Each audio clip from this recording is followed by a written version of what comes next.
देश में नंबर 1 है। हम बेरोजगारी की बात करते हैं, मुख्यमंत्री कहते हैं रिपोर्ट गलत है। भारत सरकार बताती है बेरोजगारी में हरियाणा देश में नंबर 1 है, कहते हैं भारत सरकार की रिपोर्ट पर हमें विश्वास नहीं। कोई एक महिला ने कहा कि बेरोजगारी इतनी हो गई, कोई फैक्ट्री लगवा दो, मेरा चंद्रयान पे बाहर भिजवा देंगे। आप महंगाई की बात करो तो ये मानने में मना कर देते हैं। नशा हरियाणा में पड़े उसकी बात करो, अपराध की बात करो। और मुख्यमंत्री जी मैं समझता हूँ कि जनता से इतने कट ऑफ हो गए कि इनको अपने खुद की प्रशंसा सुनने की आदत हो गई। ये इनको अगर कोई कुछ गलत बोले या कोई गलत तो नहीं, मगर कोई अगर जो ये सुनना चाहते हैं उसके अलावा कुछ और बोले, जो कोई अगर इनसे कोई जनता की तरफ से कोई ईमानदारी से कोई मांग रखे किसी बात को, उसको ये अदरवाइज लेते हैं और भड़क जाते हैं। ये जनसंवाद में आप ऐसा नहीं होना। अगर एमपी और राजस्थान में कांग्रेस है वो आगे बताई जा रही है, खासतौर से हमें पूरा विश्वास है उसका क्या प्रभाव पड़ेगा। पूरा विश्वास है छत्तीसगढ़ में, मध्य प्रदेश में, तेलंगाना में निश्चित तौर से कांग्रेस पार्टी सरकार बन रही है। और राजस्थान में जो लोग टक्कर बता रहे हैं, मैं समझता हूँ जब टिकट वितरण हो जाएगा, राजस्थान में जब टिकट वितरण हो जाएगा उसके बाद आपको बताएंगे कि राजस्थान में कहीं भाजपा टक्कर में नहीं दिखाई देगी। तो और मुझे पूरा विश्वास है चारों प्रदेशों में अच्छा जो है कांग्रेस पार्टी का अच्छा प्रदर्शन रहेगा। चारों स्टेटों में हम जीतने जा रहे हैं। जैसे हिमाचल और कर्नाटक में जीते हैं, ऐसे इन चारों स्टेटों में भी लोग भाजपा के घमंड से दुखी हैं, भाजपा के अहंकार से दुखी हैं। भाजपा के प्रदेश सरकारों के अहंकार को तोड़ेंगे यहाँ के चारों प्रदेशों के लोग और कांग्रेस पार्टी को मौका देंगे। किसान के दाम घटा दिए गए सर, और किसान के धान के भाव घटा दिए गए। आशा वर्कर हैं वो सड़कों पर उतर गई हैं। जहाँ तक धान की बात है, अभी तक एक्सपोर्ट में जो एक्सपोर्टर मांग रहे हैं, जो 1500 नौ को जो पूरी तरह से एक्सपोर्ट करने की जो है जिस रूप से सहूलियत दी जाए वो नहीं मिली। इसीलिए आज उतना भाव नहीं बढ़ रहा धान का। तो इसलिए सारे जो ट्रेडर थे, चाहे आड़ती थे, वो स्ट्राइक पे थे। कल से स्ट्राइक तो खोली है उन्होंने, वो खरीदे, लेकिन सरकार की तरफ से अभी तक उनको इजाज़त नहीं मिली। इंडिया गठबंधन के इसलिए ये हमारी मांग है कि भाई ये मिले उनको, ताकि जो हमारा धान जो आज के दिन पूरे ग्लोबल मार्केट में जिसका बहुत अच्छा प्राइस फैच हो रहा है, तो उसका लाभ किसान को, देश के किसान को भी मिले। आज देश में कोई मतलब जो है खाद्यान्न भंडारों की कोई कमी नहीं है, तो एक्सपोर्ट करने की इजाज़त जो उस रूप से दी जाए, जो फ्लोर प्राइस तय किया जाता है वो एक्सपोर्टर्स जो मांग रहे हैं उस रूप से दिया जाए, ताकि उसका लाभ आज किसान को मिल सके।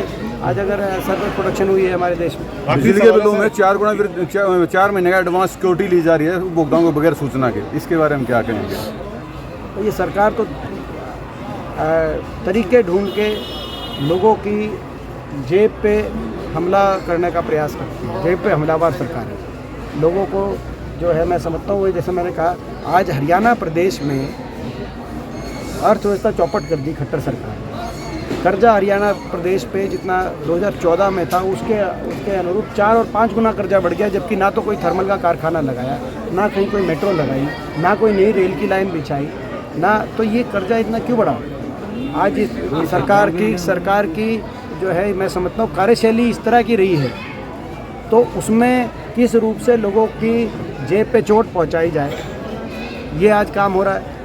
आज बड़े बड़े घोटालों का अंजाम दिया गया। एक्साइज में शराब घोटाले से लेकर आप देखिए धान घोटाले से लेकर ये एक्साइज घोटाले, माइनिंग घोटाले से लेकर आज प्रदेश में जो राजस्व जहाँ से आना चाहिए था वो आपने महकमे से बांट दिए। वहाँ पर आपके एक के बाद एक घोटाले हो रहे हैं और जनता को जो है, गरीब जनता को सरकार जो बार बार टैक्स का बोझ बढ़ा कर, जहाँ बिजली की बात आपने करी, बिजली में, और इसीलिए हमारा संकल्प है, जैसे हिमाचल प्रदेश की कांग्रेस सरकार ने करके दिखा, हरियाणा में जब सरकार कांग्रेस पार्टी को यदि लोगों के आशीर्वाद से मौका मिलेगा तो 300 यूनिट बिजली उपभोक्ता को फ्री देने का हम लोग काम करेंगे। आप इंडिया गठबंधन के साथ जाएंगे? हरियाणा में जरूरत नहीं मानते हैं आप?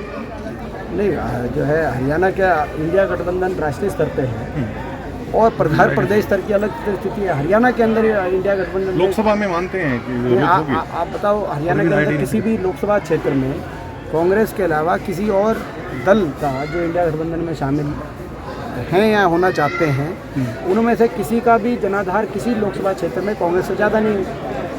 तो इसीलिए कांग्रेस सक्षम है, ना ज़्यादा है ना आसपास भी है, तो कांग्रेस सक्षम है।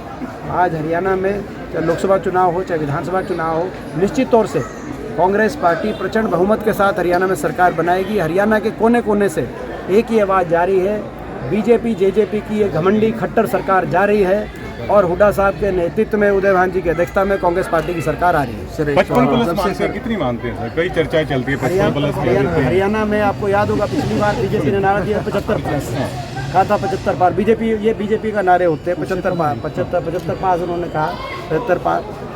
और उसके बाद जब नतीजा आया तो बीजेपी 40 पे अटक गई और केवल मात्र 3900 वोट का फर्क रह गया बीजेपी और कांग्रेस में। अगर 3900 वोट हमारी ज़्यादा होती, ये एक गांव की वोट ही होती है 3900 वोट। हरियाणा में बहुत ऐसे गांव हैं, 3900 वोट अगर हमारे ज़्यादा होते तो कांग्रेस की 36 सीट आती है, बीजेपी की 35 सीट आती है। इतना नज़दीकी मुकाबला 2019 तक ही इनसे इतना दुखी हो रहे थे।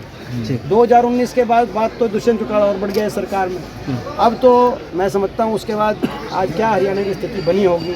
एक के बाद एक कहीं किसान आंदोलन देखना पड़ रहा है, कहीं महिला खिलाड़ी आंदोलन देखना पड़ रहा है, कहीं कर्मचारी आंदोलन देखना पड़ रहा है। जेजेपी को अब सीरियस नहीं लेते दीपेंद्र हुड्डा, क्या मानते हैं? शून्य पे मानते हैं क्या? देखिए जेजेपी को हमें ऐसा कुछ नहीं कि हमें किसी को सीरियस लेने का या किसी को मजाकिया लेने का हमें कोई शौक हो। लोग जिस पार्टी को अगर सीरियस लेंगे हम भी सीरियस लेंगे। जी सर, एक सवाल